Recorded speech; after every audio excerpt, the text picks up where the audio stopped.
দেখে নিব আমাদের পরবর্তী ইন্সপায়ারিং হিরোকে নিয়ে নির্মিত এভি। আমার মতো হাতহীন মানুষদের দরকার, জয় বড়ুয়া লাভলু ভাইকে। বায়োনিক হাত বানিয়ে আশা দেখাচ্ছেন চট্টগ্রামের জয় বড়ুয়া। মাত্র 16 বছর বয়সে নিজের শোবার ঘর থেকেই শুরু হয়েছিল উদ্ভাবনী যাত্রা।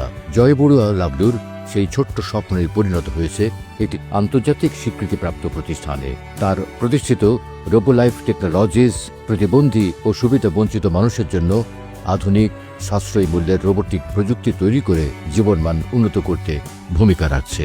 2017 সালে আমাদের গ্রামের একজন হাতহীন ভাইয়াকে দেখে এই ধরনের রোবোটিক হাত তৈরি করার চিন্তা ভাবনা সর্বপ্রথম মনে জাগ্রত হয়। এ পর্যন্ত হাত হারানো শতাধিক ব্যক্তি উপকৃত হয়েছেন লাভলুর ওয়্যারলেস হাত ব্যবহারের মাধ্যমে।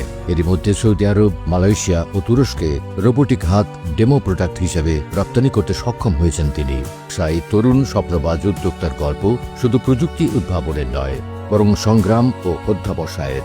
প্রযুক্তি কেবল যন্ত্র নয়, এটি মানুষের জীবন পরিবর্তনের হাতিয়ার, তা প্রমাণ করছেন জয় বড়ুয়া লাভলু। দেখে নিচ্ছি জয় বড়ুয়া লাভলুকে।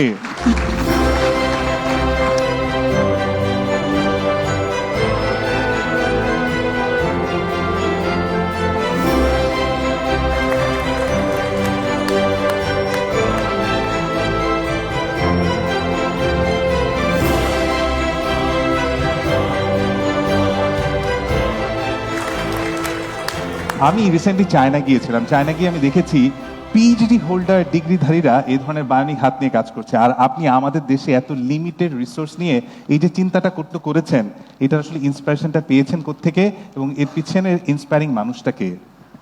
আসলে আমার এই কাজের পিছনে সর্বপ্রথম যিনি ইন্সপিরেশন আমার জীবনে ছিল সেটা ছিল আমার বাবা। উনি একজন ইলেকট্রিশিয়ান ছিল। সো ফার্স্ট অফ অল ওনার থেকেই আমি এই ইন্সপিরেশনটা পাই। দ্যাট মিনস আমি রোবোটিক্স নিয়ে কাজ করতাম অনেক ছোট থেকেই, যন্ত্রের প্রতি একটা আগ্রহ ছিল। সো একটা সময় আমি যে যন্ত্র নিয়ে কাজ করতেছি, ওই যে বললাম যে গল্পের মধ্যে একজন হাতিন ব্যক্তিকে দেখলাম, তারপরে আসলে এই জায়গাটায় আসা। সো এক কথা বলতে গেলে আমার inspiring hero is my father.